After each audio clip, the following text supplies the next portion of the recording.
नमस्कार मित्रों। हर इंसान दुख से भागना चाहता है, लेकिन कोई यह नहीं सीखता कि दुख के साथ बैठना कैसे है।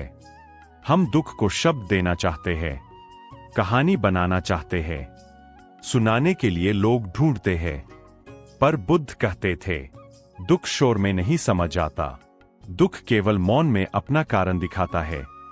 आज की यह वाणी उन लोगों के लिए है जो थक चुके हैं बोलते बोलते, पर अब शांति चाहते हैं।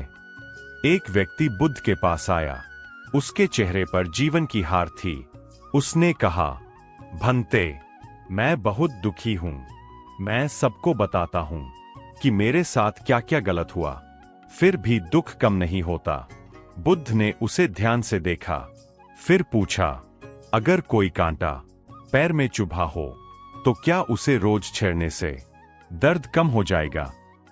व्यक्ति बोला, नहीं भंते, दर्द और बढ़ेगा।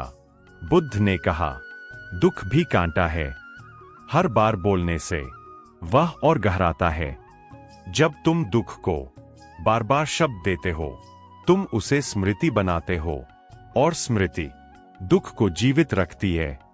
बुद्ध कहते थे, दुख को कहानी मत बनाओ, अनुभव बनने दो। एक स्त्री रोती हुई बुद्ध के पास आई, उसकी आंखें सूख चुकी थीं। उसने कहा, भंते, मैं अपना दुख सबको बताती हूं।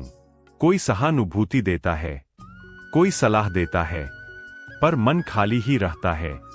बुद्ध ने एक कटोरा लिया और उसमें पानी भर दिया, फिर बोले, अगर यह पानी हर किसी को दिखाया जाए, हिलाया जाए, तो क्या यह कभी स्थिर होगा? स्त्री चुप रही।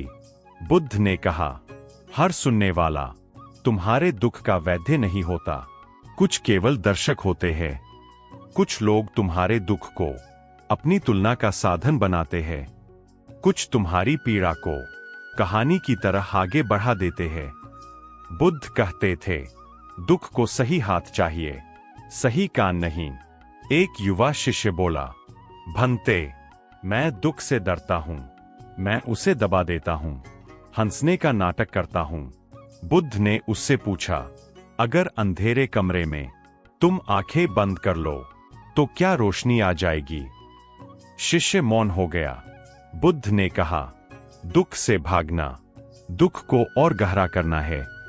जब तुम दुख को दबाते हो, वह शांत नहीं होता, वह भीतर बैठकर तुम्हारे स्वभाव को धीरे धीरे कठोर बना देता है। बुद्ध कहते थे, दुख को देखो पर उससे लड़ो मत।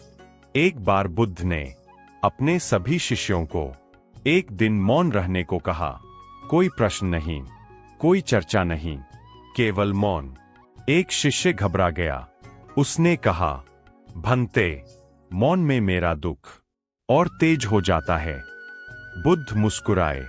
उन्होंने कहा, जो मौन में उभरता है वही असली दुख है, बाकी सब शोर से ढका होता है। मौन दुख को पैदा नहीं करता, मौन दुख को दिखाता है, और जो दिख जाए वह बदला जा सकता है। एक गृहस्थ बोला, भंते, मैंने किसी का बुरा नहीं किया, फिर भी दुख क्यों मिला? बुद्ध ने कहा, क्या तुमने कभी किसी से बिना अपेक्षा के प्रेम किया? गृहस्थ चुप रहा। बुद्ध ने कहा, जहां अपेक्षा है वहां दुख जन्म लेता है। हम दुख से नहीं टूटते, हम अपेक्षा टूटने से टूटते हैं। बुद्ध कहते थे, दुख बाहर से नहीं आता, वह भीतर की पकड़ से पैदा होता है। एक वृद्ध शिष्य ने पूछा, भंते, दुख जाए कैसे? बुद्ध ने उत्तर नहीं दिया। वे मौन रहे, लंबा मौन। फिर बोले, जिस दिन तुम दुख को बदलने की कोशिश छोड़ दोगे, उसी दिन वह बदलने लगेगा। मौन में दुख अपनी भाषा बदलता है, वह शिक्षक बन जाता है, शत्रु नहीं। मित्रों, दुख कोई अभिशाप नहीं है, यह एक संकेत है कि जीवन तुम्हें और गहराई से बुला रहा है। बुद्ध कहते थे, जो दुख के साथ मौन में बैठ सकता है, वही संसार के दुख से मुक्त हो जाता है। अगर यह वाणी आपके मन को छू गई हो तो इसे साझा मत कीजिए, इसे जिए, क्योंकि दुख शब्दों से नहीं, मौन से विदा